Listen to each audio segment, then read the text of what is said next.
Hace menos de un año, Estados Unidos hizo algo que debería haber cambiado por completo la forma en que el mundo entiende la guerra moderna. Desde territorio estadounidense, bombarderos B-2 Spirit despegaron en plena noche. No salieron de una base cercana. No hicieron escalas. No pidieron permiso. Volaron miles de kilómetros, cruzaron medio planeta, se reabastecieron en el aire, entraron en el espacio aéreo iraní, bombardearon objetivos estratégicos dentro de Irán y regresaron a casa, sin ser detectados, sin que se activaran los radares iraníes, sin que despegara un solo caza, sin que se disparara un solo misil. Pero hay algo todavía más inquietante. Irán no se dio cuenta, y ninguno de sus aliados tampoco, ni Rusia, ni China. Nadie levantó la mano para decir, van en camino.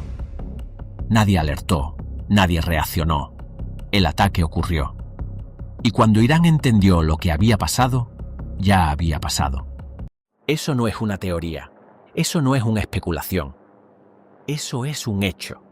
Y ese hecho es el punto de partida para entender lo que está ocurriendo ahora.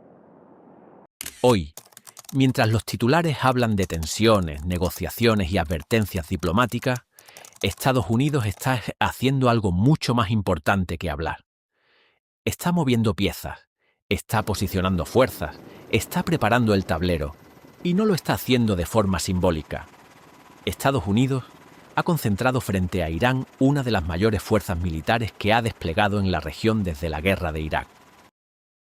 Portaaviones de última generación, grupos de ataque completos, cazas furtivos, plataformas de vigilancia, aviones de reabastecimiento, logística diseñada no para un golpe aislado, sino para una campaña sostenida. Esto no es una demostración, esto no es un desfile, esto es preparación real. Cuando un país envía un solo portaaviones, está enviando un mensaje. Cuando envía dos, está diciendo algo completamente distinto. Cada portaaviones no es solo un barco, es una base aérea flotante, es decenas de aviones listos para despegar día y noche, es capacidad de ataque continuo, es presencia permanente. Es la posibilidad de proyectar poder sin depender de aeropuertos aliados ni de permisos políticos. Y ahora mismo, Estados Unidos tiene esa capacidad desplegada y operativa. A esto se suma el traslado de cazas avanzados, F-35, F-22, F-16, plataformas diseñadas para dominar el espacio aéreo antes de que el enemigo entienda que ya lo ha perdido. Aviones que no están ahí para defender, sino para garantizar que si llega el momento, nadie pueda impedir lo que venga después. Pero aquí es donde la mayoría se equivoca. La gente tiende a pensar que la guerra comienza cuando se dispara el primer misil. La realidad es que la guerra moderna comienza mucho antes. Comienza cuando un país se queda sin opciones.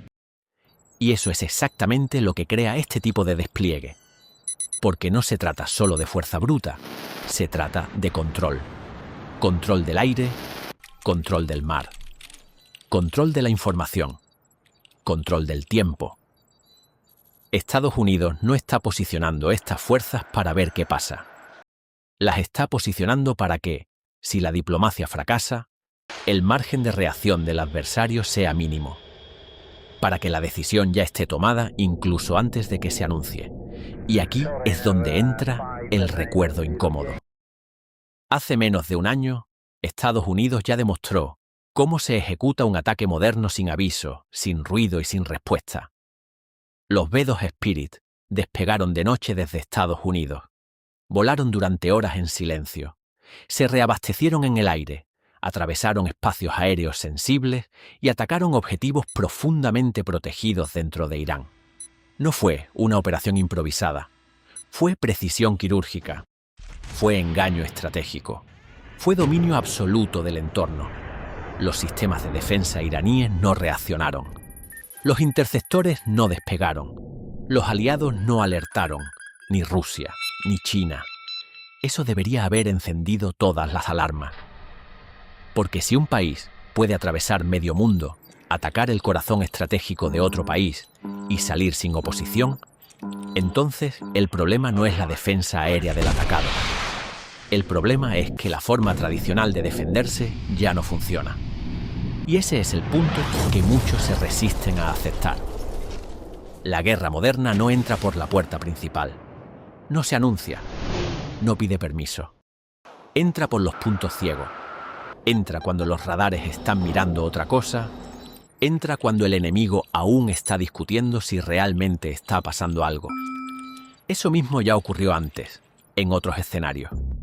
En Venezuela, fuerzas externas entraron al país, alcanzaron al presidente, la persona más protegida, más vigilada, más resguardada, y salieron sin que se produjera una respuesta efectiva.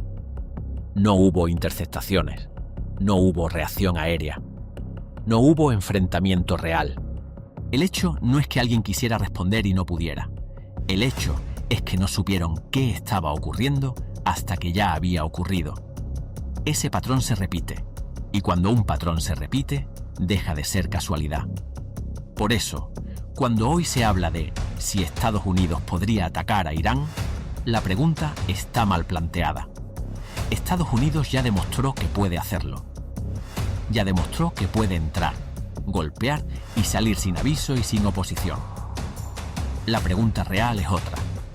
Si fueron capaces de hacerlo desde tan lejos, cuando sus fuerzas estaban dispersas, cuando el ataque no era el centro de la atención mundial, ¿qué pueden hacer ahora, cuando están mucho más cerca, con una concentración de poder mucho mayor y con todos los sistemas listos? Y hay una pregunta todavía más incómoda que muchos prefieren no hacerse. ¿Y si Estados Unidos posee una forma de guerra de la que no habla? ¿Una capacidad que no se exhibe en desfiles? ¿Una tecnología que no necesita ser anunciada porque su función no es intimidar, sino neutralizar? No estamos afirmando nada. Estamos observando patrones. Patrones donde los radares no reaccionan. Patrones donde los sistemas quedan ciegos. Patrones donde los aviones no despegan. Patrones donde el ataque ocurre y la respuesta nunca llega. Cuando eso pasa una vez, se puede llamar sorpresa. Cuando pasa varias veces, se llama doctrina. Y esa doctrina no se construye para ganar titulares. Se construye para que el adversario entienda que cuando llegue el momento, no habrá tiempo para reaccionar. Eso es lo que está en juego ahora. No un anuncio, no una amenaza, no un tuit, sino la acumulación silenciosa de una capacidad que ya ha demostrado, con hechos, que puede neutralizar a un país antes de que ese país tenga oportunidad de defenderse. Y cuando entiendes eso, la pregunta deja de ser si habrá un ataque. La pregunta es si alguien puede detenerlo cuando ya ha comenzado. Para entender lo que realmente significa la concentración militar que Estados Unidos ha desplegado frente a Irán, hay que dejar de pensar en armas individuales y empezar a pensar en sistemas. La mayoría de la gente se queda atrapada en una pregunta superficial. ¿Cuántos misiles tiene uno? ¿Cuántos aviones tiene el otro? ¿Quién presume más en sus desfiles? Pero esa forma de medir el poder pertenece a otra época.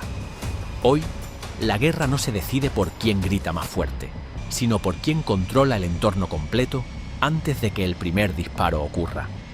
Eso es exactamente lo que Estados Unidos está construyendo ahora mismo. Los portaaviones que se han desplazado a la región no están ahí para posar en fotografías. Están ahí porque cada uno funciona como una base aérea móvil, capaz de lanzar decenas de misiones diarias sin depender de ningún país anfitrión. Aviones que despegan, atacan y regresan sin necesidad de permisos políticos, sin necesidad de acuerdos de última hora y sin necesidad de advertencias públicas.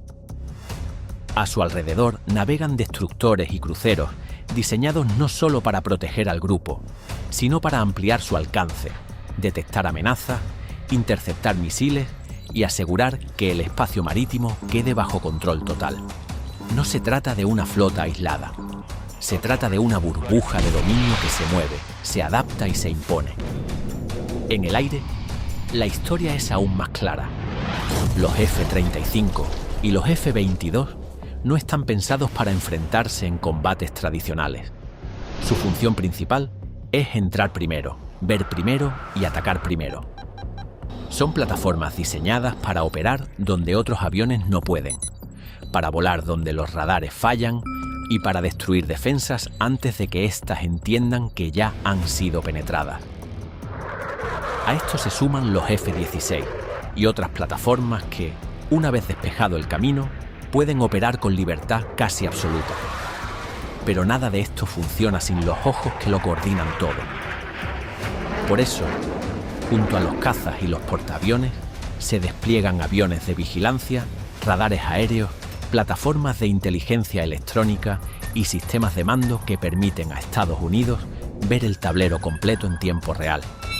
No es solo saber dónde está el enemigo, sino saber qué está pensando hacer, qué sistemas están activos y cuáles ya han sido neutralizados. Y por encima de todo eso está la logística. Aviones cisterna que permiten que las operaciones no se detengan. Aviones de carga que aseguran que cada misión tenga respaldo. Infraestructura diseñada para sostener días, semanas o incluso más tiempo de operaciones sin interrupción. Esto no es una postura defensiva improvisada. Esto es una arquitectura ofensiva completa. Cuando se arma un sistema así, no se hace para intimidar. Se hace para garantizar que si se cruza cierta línea, el resultado esté prácticamente decidido desde el primer minuto. Y aquí es donde la pregunta se vuelve incómoda para Irán. Irán tiene defensas aéreas, tiene misiles tierra-aire, tiene radares, tiene doctrina militar. Pero todo eso está diseñado para un tipo de guerra que ya no es la que se está preparando. Las defensas tradicionales funcionan cuando el ataque llega de frente, cuando el enemigo es visible, cuando hay tiempo para reaccionar. Pero cuando el ataque entra desde múltiples direcciones, cuando los sensores están saturados, cuando los sistemas de mando pierden coherencia y cuando el primer golpe neutraliza los nodos críticos, la capacidad de respuesta se reduce a casi nada. Eso no es teoría, eso ya ocurrió. Y no ocurrió una sola vez. Cuando los B-2 Spirit atacaron Irán, no fue solo un logro tecnológico, fue una demostración doctrinal. Mostró que no basta con tener sistemas de defensa si no se puede integrar la información, si no se puede reaccionar en tiempo real y si no se puede anticipar la amenaza. Mostró que el verdadero campo de batalla no es el cielo, sino la percepción. Y ese mismo patrón se ha visto en otros escenarios. En Venezuela, la entrada y salida de fuerzas extranjeras ocurrió sin que se activara una defensa efectiva. No hubo interceptación. No hubo reacción coordinada. No hubo capacidad real de impedir la operación. El evento no fue solo militar, fue psicológico. Porque cuando un país descubre que su aparato defensivo no responde cuando más lo necesita, el daño no es solo material, es estructural. Eso es lo que hoy enfrenta Irán. No la posibilidad abstracta de un ataque, sino la constatación de que, si ese ataque ocurre, puede llegar en una forma para la cual sus sistemas no están preparados. Y aquí aparece la pregunta que nadie quiere formular en voz alta. Si Estados Unidos ya demostró que puede neutralizar defensas desde miles de kilómetros de distancia, ¿qué sucede cuando opera desde mucho más cerca, con más plataformas, más información y más control del entorno? No estamos hablando de un arma mágica ni de ciencia ficción. Estamos hablando de integración total. Guerra electrónica que ciega sensores. Ciberoperaciones que confunden sistemas. Ataques cinéticos precisos que eliminan nodos clave. Y una velocidad de ejecución que no deja espacio para improvisar. En ese contexto, la respuesta iraní no se mide en si tiene misiles, sino en si puede coordinar una respuesta coherente antes de que su capacidad de mando quede degradada.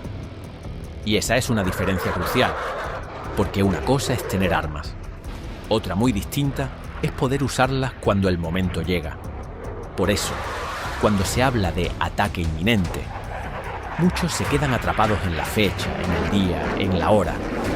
Pero la guerra moderna no se anuncia con un reloj, se anuncia con movimientos previos, con acumulación de capacidades, con preparación silenciosa. Estados Unidos no necesita confirmar nada públicamente, no necesita prometer nada. Le basta con mostrar, sin decirlo, que el tablero ya está inclinado. Y esa es la verdadera función de este despliegue. No obligar a Irán a luchar, sino obligarlo a decidir bajo presión. No demostrar poder al público, sino imponer límites al adversario. No ganar una guerra, sino evitar que el otro crea que puede ganarla. Eso es disuasión real, no la amenaza vacía, no el discurso inflamado, no el desfile televisado, sino la certeza de que, si se cruza cierta línea, el margen de error será mínimo y el costo será inmediato. Por eso, el escenario más importante no es el de las bombas cayendo, sino el de las decisiones que se toman antes de que caigan. Si Irán entiende que no puede ver venir el golpe, que no puede reaccionar a tiempo y que no puede controlar la escalada, entonces la guerra se vuelve una mala apuesta incluso antes de comenzar. Y ese es el punto al que Estados Unidos quiere llegar, no al momento del ataque, sino al momento en que el ataque deja de ser necesario porque el adversario ya ha entendido el mensaje. Pero si ese entendimiento no llega, si la diplomacia fracasa y si se cruzan ciertas líneas, lo que vendrá no será improvisado, ni caótico, ni desordenado. Será rápido, será preciso. Y como ya ha ocurrido antes, puede que no sea visto hasta que ya sea irreversible.